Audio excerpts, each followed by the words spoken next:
Bom dia, querido irmão, querida irmã. Sou o Padre Frei Inácio José, pároco da paróquia de Nossa Senhora das Mercês, Arquidiocese de Belo Horizonte. Que bom partilhar a palavra de Deus com vocês desse nosso programa Despertar Cristão, da Rádio Nossa Mãe. Hoje nós vamos meditar o Evangelho de Marcos, capítulo 1, versículo 29 a 39, que é o Evangelho deste dia. Naquele tempo, Jesus saiu da sinagoga e foi com Tiago e João para a casa de Simão e André. A sogra de Simão estava de cama com febre e eles contaram logo a Jesus. E ele se aproximou, segurou sua mão e ajudou a levantar-se. Então a febre desapareceu e ela começou a servi-los.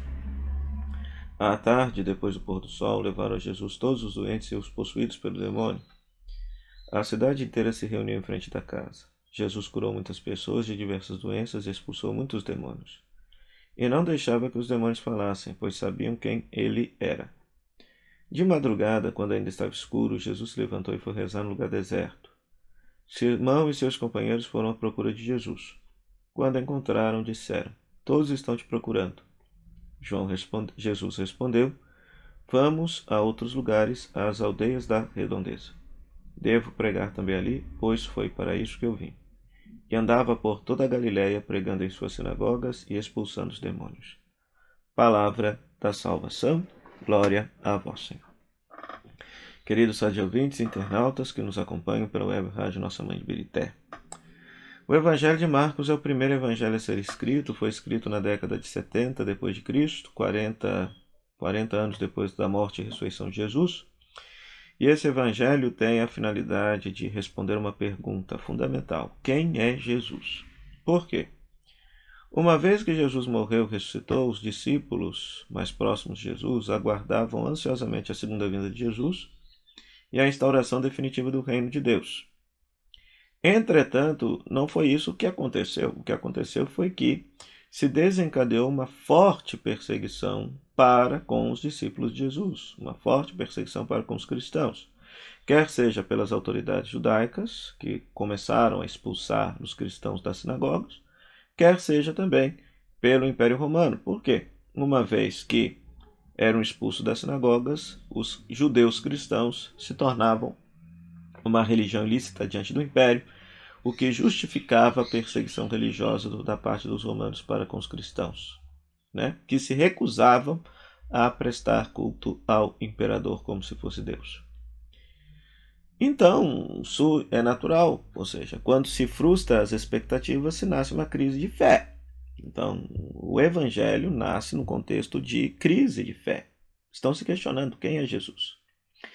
Então, nós vamos ter esse brilhante catequista, que a tradição chama de Marcos. A tradição diz que foi alguém que escutou a pregação de Pedro, que escreveu esse evangelho provavelmente em Roma. Isso diz a tradição. Exegetas vão apostar que o evangelho foi escrito talvez na Galileia, na Palestina, em outros lugares, mas isso pouco importa. Fato é que Marcos foi o primeiro evangelho a ser escrito, e ele procura responder: quem é a pessoa de Jesus? E vai mostrar que Jesus é o Messias. Sim, mas que tipo de Messias? O Messias servo sofredor.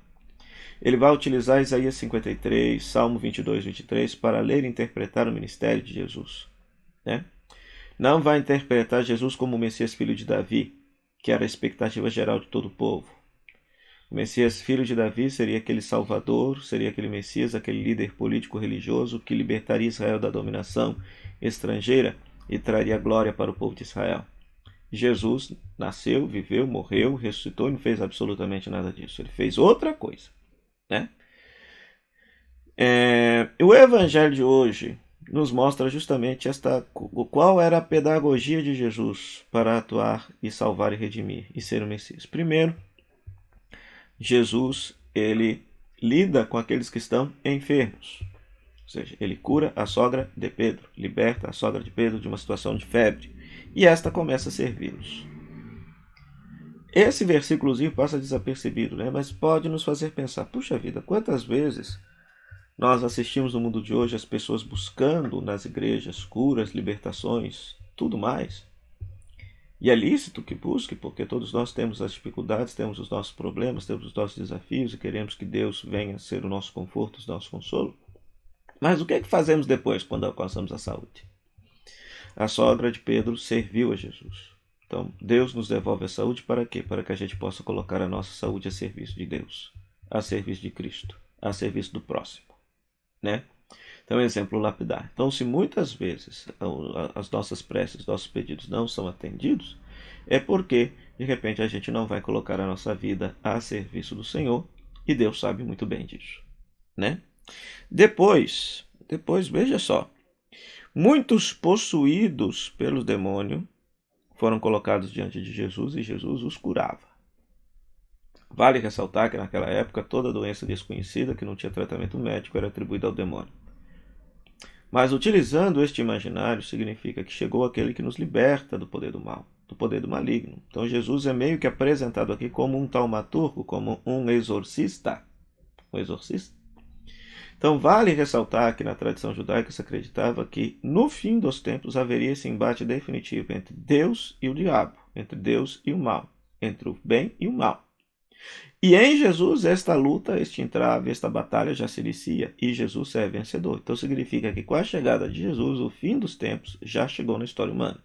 Em outras palavras, aquela intervenção definitiva de Deus para salvar e resgatar a humanidade já aconteceu com a chegada de Jesus. Não há que esperar outra intervenção.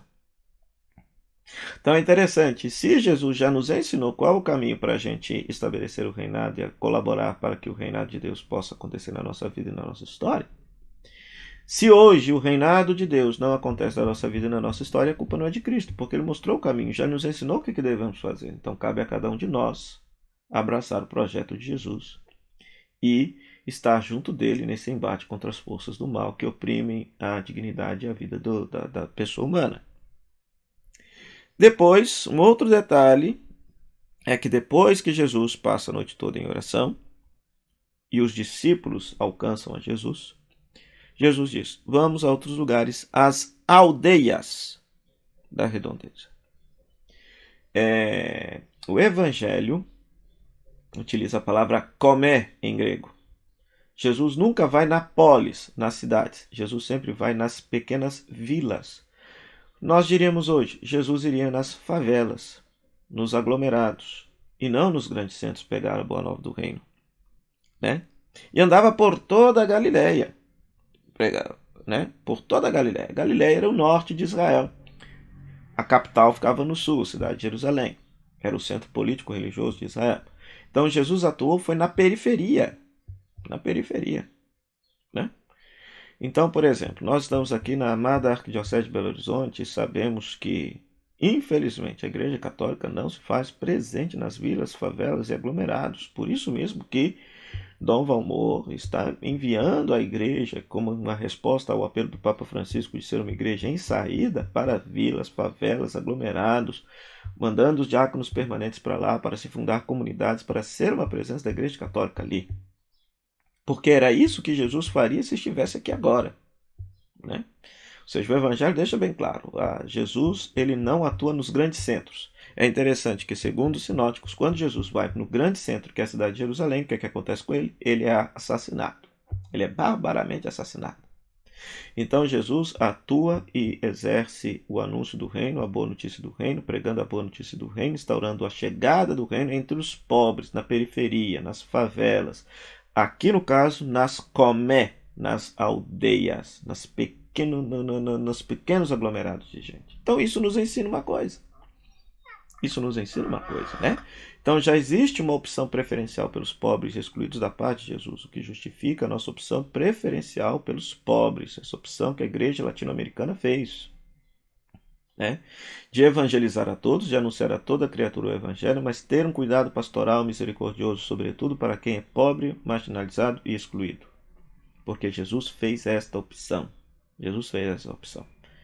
Papa Bento XVI, quando veio abrir aqui a conferência de Aparecida, disse: a opção pelos pobres está implícito na fé cristológica, porque Deus se fez pobre em Cristo, então por isso a pastoral da igreja deve ser uma pastoral de cuidado preferencial de quem é pobre. Isso não é comunismo, isso não é marxismo, isso é evangelho. Isso é evangelho. E faz parte da prática de Jesus. Né? Quem não gostar de pobre não pode ser cristão. Quem não colaborar com os pobres, defender os pobres ou lutar pela emancipação dos pobres, não pode ser cristão. Não pode ser cristão. Né? Então, esta palavra nos inspira muitas coisas. Nos inspira, primeiro, o cuidado com os doentes, a cura da sogra de Pedro, a luta contra o mal presente no mundo, a injustiça, tudo aquilo que violenta a vida humana, e a opção preferencial pelos pobres, ou seja, trabalhar e anunciar e evangelizar sobre todos os pobres, devolvendo a vida e dignidade a todos eles. Peçamos ao Senhor que nos dê fidelidade a esta sua palavra, que a gente possa colocar essa palavra em prática. Ó Deus, atendei como Pai as preces do vosso povo, dai-nos a compreensão dos nossos deveres e a força de cumpri-los, por Cristo nosso Senhor. Amém. Em nome do Pai, do Filho e do Espírito Santo. Amém.